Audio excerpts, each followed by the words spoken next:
Salut à tous, c'est Arthur d'Excuse Me I'm French. Aujourd'hui, nous allons vous parler de l'objet de mode le plus porté au monde, le jean. On va vous demander si vous savez d'où ça vient. Un spécialiste nous en dira un petit peu plus et nous allons rencontrer enfin de jeunes entrepreneurs.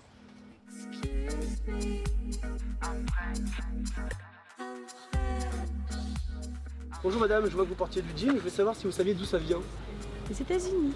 Les États-Unis. Donc je crois que c'est un américain, c'est fait avec des toiles de danse. Ouais, des États-Unis. Les États-Unis? Non, Moi je sais pas. je sais pas. Non, vous savez pas? Des États-Unis Vous peut-être. pensez que c'est américain? Non, allemand peut-être. Allemand? C'est la bonne réponse. Non. Pour en savoir un petit peu plus, nous allons rencontrer un vrai passionné du denim. Jean Bernardin nous accueille dans sa boutique. Salut Jean. Tu vas bien? Très bien. Alors on est venu ici un petit peu pour que tu nous parles de ta boutique qui est dans le 6e arrondissement de Paris, qui est une boutique mythique apparemment dans le prêt-à-porter. C'est une boutique que j'ai ouverte il y a 1 an exactement, tout rond. J'ai pris la suite d'une personne qui était déjà là et qui avait 40 ans d'existence. Donc c'était pour moi un challenge de prendre la suite.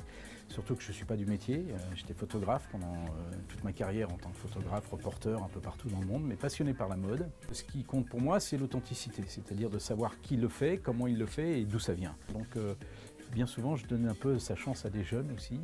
Ce sont des jeunes qui poussent le vice, si j'ose dire le vice, à aller chercher le fabricant de boutons en vraie corne dans le Jura, enfin, et à faire retravailler des vieilles entreprises françaises parce que c'est mieux fait. J'ai aussi des jeans, alors c'était un petit peu le plus difficile parce que... Le challenge du jean. Ouais, parce que moi je suis passionné de denim, je l'ai toujours été, c'est ma génération.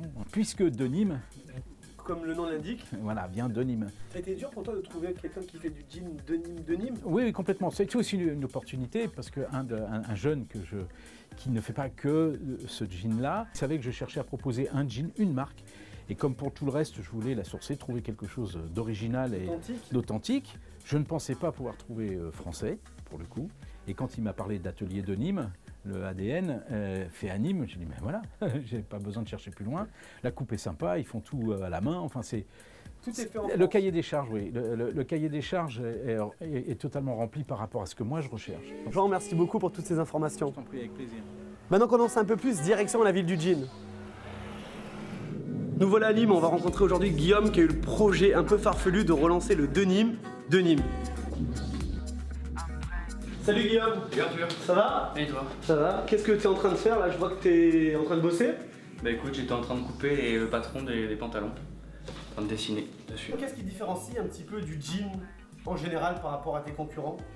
Bah écoute, il y a plusieurs choses. Il y a le côté déjà historique, puisqu'en fait, nous, on refabrique du jean ici à Nîmes. Et aussi, ce qu'on met en avant, c'est vraiment ce savoir-faire manuel. C'est-à-dire en fait que chaque pantalon est découpé à l'unité. D'ailleurs, si tu veux, je te ferai utiliser tout à l'heure les ciseaux et tu découperas toi-même ton propre jean. Et donc, il y a aussi le côté avec la toile selvage. Nous, notre fournisseur utilise des fils. C'est à peu près les mêmes fils qui étaient utilisés avant les années 70. C'est des fils qui sont plus solides que ceux qui sont utilisés maintenant dans l'industrie textile locale. Et puis si tu veux, tu fais quelle taille en jean? Moi, je fais un petit 33. Eh ben écoute, je ferai essayer ce pantalon. Ouais, C'est la bonne taille? c'est la bonne taille. Ah, attends, en plus c'est écrit fabriqué à Nîmes quoi. C'est bon ça? Fabriqué à Nîmes, made in Nîmes les gars, made in Nîmes. Bon allez. Et si tu veux aussi, chaque pantalon est numéroté. Ah ouais, chaque pantalon est numéroté avec la production, quand c'est fait. Donc c'est des pièces uniques un peu. Voilà, c'est des pièces Signé uniques. par toi-même? Ouais. C'est toi qui signes. En fait, à chaque fois, je valide vraiment La qualité du jean. qualité du jean. Donc, je suis en train de faire, je fais des tests et à chaque fois, en fait, je termine par la signature. C'est quand même fou parce qu'on est dans la ville donc natale du jean. Est-ce qu'on en parle? On n'en parle pas beaucoup. Il y a effectivement une petite salle au milieu du vieux Nîmes avec l'histoire de la toile. Si tu veux, on pourrait peut-être y aller tout à l'heure.